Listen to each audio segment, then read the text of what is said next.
Are you new to prepping? Well, there are some basic skills that you likely should begin with that will be good building blocks towards ultimately becoming a well-rounded prepper. And although these may seem easy, I assure you none of it is. It only looks easy because the people you see doing it have been doing it for a long time. Just like with anything else, it takes practice. So the sooner you start learning them, the better. And the best part is that many of these things you can practice on your own and won't cost much, if anything at all. So let's take a look in no particular order. Number one, water purification. Water is life, and there are many basic methods of purifying water which are quite simple once you've learned how to do them. You can find water purification methods in many survival books, and there are hundreds of videos on the subject right here on YouTube.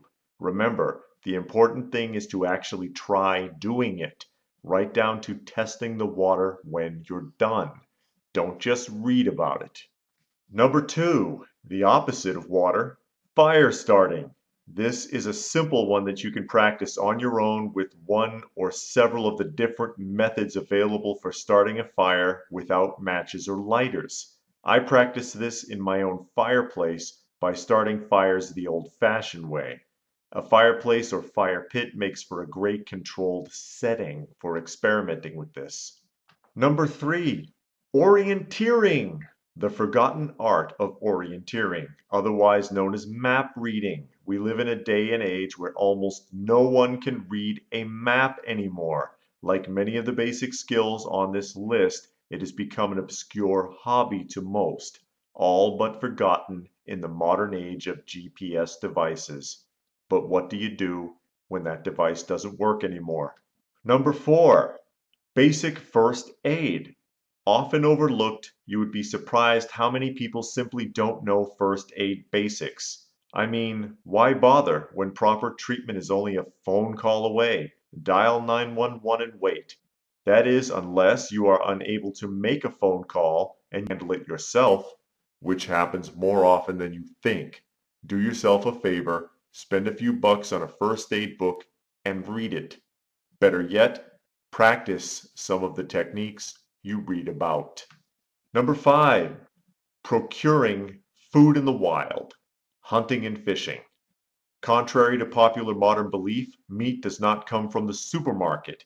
Someone had to round that animal up, slaughter it, and butcher it for your benefit. It didn't just magically appear between a pair of burger buns. Where the meat people eat actually comes from is out of sight and out of mind for most people the world over, thanks to modern industrialized farming. And those same people wouldn't have the stomach or know-how to kill and process an animal if their lives depended on it. And that's the point. Their lives might just depend on it one day. Number six, identifying edible and medicinal plants. Right along with number five, being able to identify edible plants and actually be willing to eat them could save your life one day.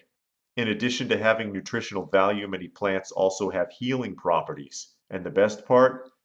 A book on wild edibles generally doesn't cost that much. Find one, study it, and actually go on plant hunts with your book. Number seven, building a shelter.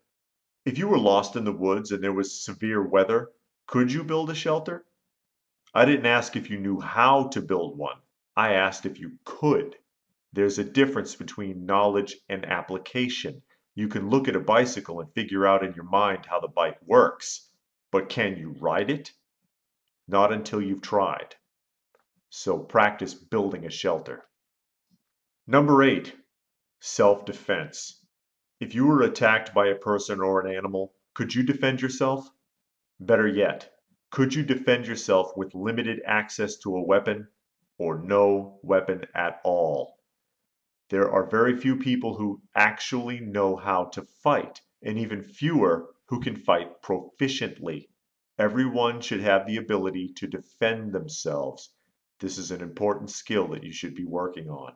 Number nine, knot tying. Another book for your survival library should be about knots. This is another one of those skills that has fallen away into obscurity as society has overdeveloped itself to the point where the people can't even tie their shoes properly anymore. Again, this is an easy, inexpensive book that you can learn from on your own. All you need is a couple of short lengths of rope or cord and some free time. And number 10, communication skills. And what I mean by this is ways to communicate without the use of your cell phone. Do you have or can you use a ham radio, a walkie-talkie, a CB radio? Do you know any other forms of distance communication that you can utilize to stay in touch with key individuals if your cell and landline and internet were knocked out for a long period of time? Really consider this. Remember, if you are isolated from communication, then you are trapped.